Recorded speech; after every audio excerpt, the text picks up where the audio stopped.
Resident Evil Code Veronica X, c'est typiquement le genre de jeu.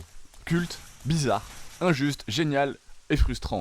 Imagine t'es tranquille, tu lances ce jeu Resident Evil, tu te dis bon, zombie, énigme, 2-3 clés, ça devrait aller, et 3 heures plus tard t'as plus de munitions. T'as sauvegardé au mauvais moment, un boss te two-shot et le jeu t'a softlocké. Bienvenue dans Code Veronica, le Resident Evil qui te respecte pas. Et pourtant, c'est peut-être l'un des plus ambitieux de toute la saga. On va en parler. On est en 2000. Resident Evil 1, 2, 3. D'ailleurs, le 1, vous savez à quel point je l'adore dans le manoir. Bah, ça cartonne sur PS1 à l'époque.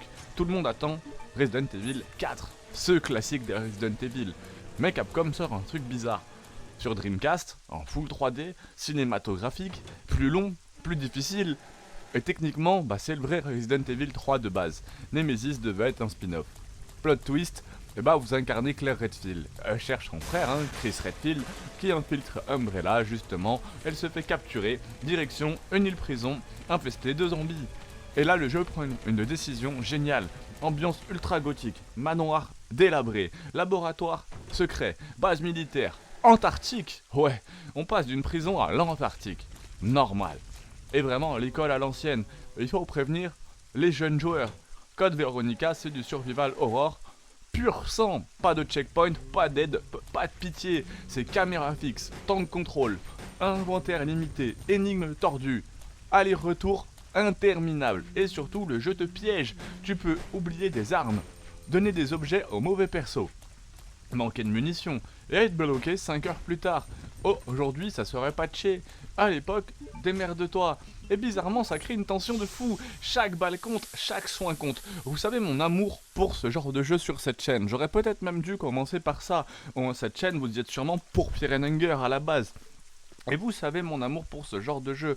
Moi, Code Veronica, je me le suis pris à l'époque sur PS2.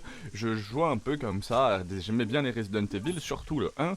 Et j'avais mis Code Veronica sur ma PS2. J'avais essayé d'y jouer. Et je peux vous dire que j'ai galéré. J'ai jamais réussi à dépasser la plupart des points du début. L'ambiance ultra gothique, les matoirs délabrés, oui.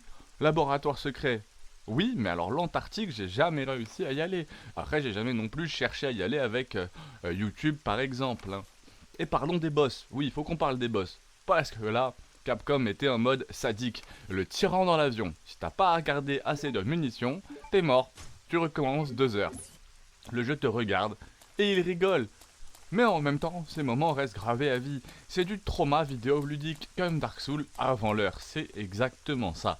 Et franchement, moi j'avais quand même passé un bon moment, même si j'ai galéré. Au bout de 2-3 heures ou 5 heures, j'étais complètement bloqué, après 1 ou 2 sauvegardes. Mais j'ai quand même passé un excellent moment à l'époque sur ce Veronica X, sur ce Resident Evil là.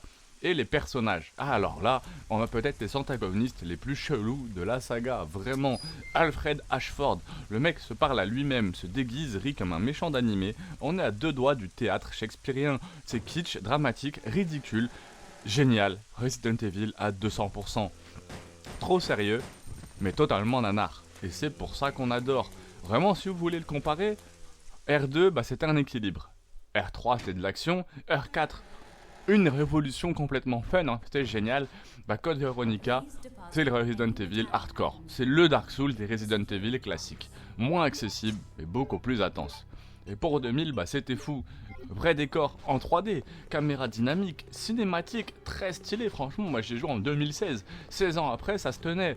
Et encore aujourd'hui, ça fonctionne à mort. Bon, aujourd'hui, faut qu'on soit honnête, les défauts, ça pique. Le gameplay rigide, difficulté injuste, aller-retour chiant, doublage catastrophique et le rythme plus qu'inégal. C'est clairement pas un jeu moderne. Faut l'accepter, sinon tu souffres. Beaucoup. Mais tu sais quoi, c'est peut-être pour ça qu'on l'aime. Parce que Code Veronica, c'est pas un jeu confortable. C'est un jeu qui te met des claques, qui te stresse, qui te punit. Mais quand tu le finis, t'as l'impression d'avoir survécu. Pas juste jouer. Et franchement, peu de jeux modernes arrivent encore à faire ça. Resident Evil Code Veronica, pas le plus beau, pas le plus fun, mais sûrement le plus hardcore. Et si t'as survécu à lui, t'as survécu à tout.